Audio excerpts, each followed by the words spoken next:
وعلیکم السلام، خیریت سے ہیں آپ؟ ٹھیک ہیں؟ طبیعت ٹھیک ہے آپ کی؟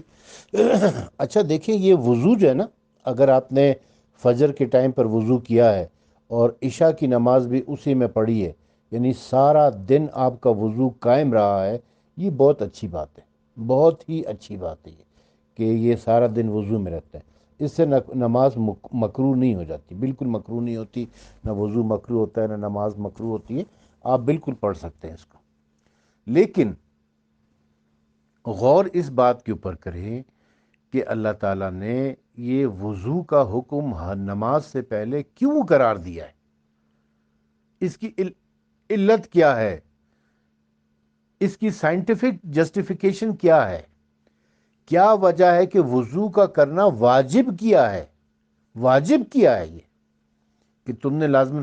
اچھا، پہلی امتوں میں یہ چیز نہیں تھی، یہ امت محمدیہ میں خاص طور پر یہ چیز ہے۔ امت محمدیہ میں خاص طور پر یہ چیز واجب کی گئی ہے کہ وضو کرو پھر اس کے بعد نماز پڑھو۔ اور آدمی 3 اوقات میں نماز پڑھتا ہے تو کم از کم 3 مرتبہ وضو کرتا ہے۔ وضو ہے کیا؟ مینلی وضو کیا چیز ہے؟ ہاتھ منہ دھونا، ہاتھ منہ دھونا۔ دیکھیں، باقی سر کا مسا، پاؤں کا تو مسا ہے نا، سر اور پاؤں کا تو مسا ہے، لیکن مینلی کیا چیز دھو رہے ہیں آپ؟ منہ دھو رہے ہیں اور ہاتھ دھو رہے ہیں۔ آپ ویسے روٹین زندگی میں گھر سے باہر گئے، بائک کے اوپر گئے، باہر دھول ہے، مٹی ہے، کچرا ہے، یہ وہ ہے، بارش ہو رہی ہے وغیرہ وغیرہ، دھوپ ہے، تیز ہے، واپس گھر آتے ہیں تو گھر آ کر جو ہے نا آپ پہلے ہاتھ منہ دھوتے ہیں روٹینلی۔ صبح سو کر اٹھا ہے آدمی تو ہاتھ منہ دھوتا ہے۔ یہ ہاتھ منہ دھونا وضو کیا ہے؟ ہاتھ منہ دھونا۔ اب ہاتھ منہ دھونا جو ہے یہ کیوں واجب قرار دیا گیا تھا؟ اس وقت کا ماحول آپ دیکھیں ذرا، عرب کے جو لوگ تھے، دیکھیں دین اسلام مینلی عرب میں آیا ہے نا، پھر عرب سے یہ پوری دنیا میں پھیلا ہے۔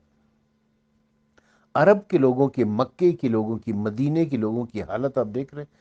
ایک تو یہ گرم علاقے، شدید گرم علاقے، پسینہ آ رہا ہے یہاں پر، پھر مٹی ہے، ریگستان ہے، مٹی ہے، بیابان ہے، ایک طرف سے پسینہ آ رہا ہے، دوسری طرف سے ریت اڑتی ہے، آندھی چلتی ہے، لو چلتی ہے، مٹی اڑ رہی ہے، وہ انسان کے چہرے کے اوپر لگی ہوئی ہے، ہاتھوں کے اوپر لگی ہوئی ہے۔ انہی ہاتھوں سے یہ کھانا کھاتے ہیں، اسی منہ سے یہ کھانا کھا رہے ہوتے ہیں۔ تو اللہ تعالیٰ نے کیا کیا؟ 3 وقت پر ان کے لیے ہاتھ منہ کا دھونا واجب کر دیا۔ وضو کو آپ ہاتھ منہ دھونا لیں نا، ہاتھ منہ کا دھونا واجب کیا تاکہ کمبختو صاف ستھرے رہو، گند بلا نہ کھاؤ۔ تمہارے ہاتھ گندے ہوں گے، گندے ہاتھوں سے کھاؤ گے، تمہارا منہ گندا ہوگا، جراثیم اندر چلے جائیں گے، بیمار ہو جاؤ گے۔ تمہارے چہرے کے اوپر مٹی لگ گئی ہے، دھول لگ گئی ہے، ریت پڑ گئی ہے، گرمی ہے، پسینہ آ رہا ہے، تو ہاتھ منہ دھو لیا کرو۔ آپ نے غور کیا کہ جمعے کے دن غسل کے اوپر رسول اکرم نے کتنا زور دیا ہے؟ پورا ایک خطبہ آپ کا موجود ہے کہ جس میں آپ نے روز جمعہ غسل کرنے کی فضیلت بیان کی ہے۔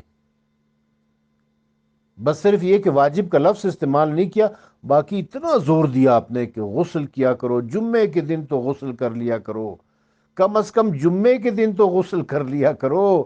جمعے کی نماز پڑھنے آتے ہو، پسینے سے اٹے ہوئے ہوتے ہو، بدبو آ رہی ہوتی ہے ایک دوسرے کے جسموں سے۔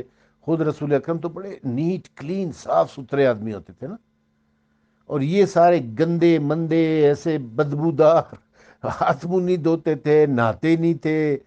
تو زور دیا کہ کم از کم جمعے کے دن تو نہا لیا کرو،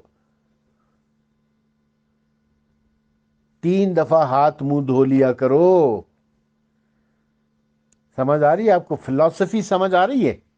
بس یہ فلسفی ہے، اس کو اگر آپ مد نظر رکھیں گے تو پھر آپ کو پتہ چلے گا کہ وضو کی اہمیت کیا ہے،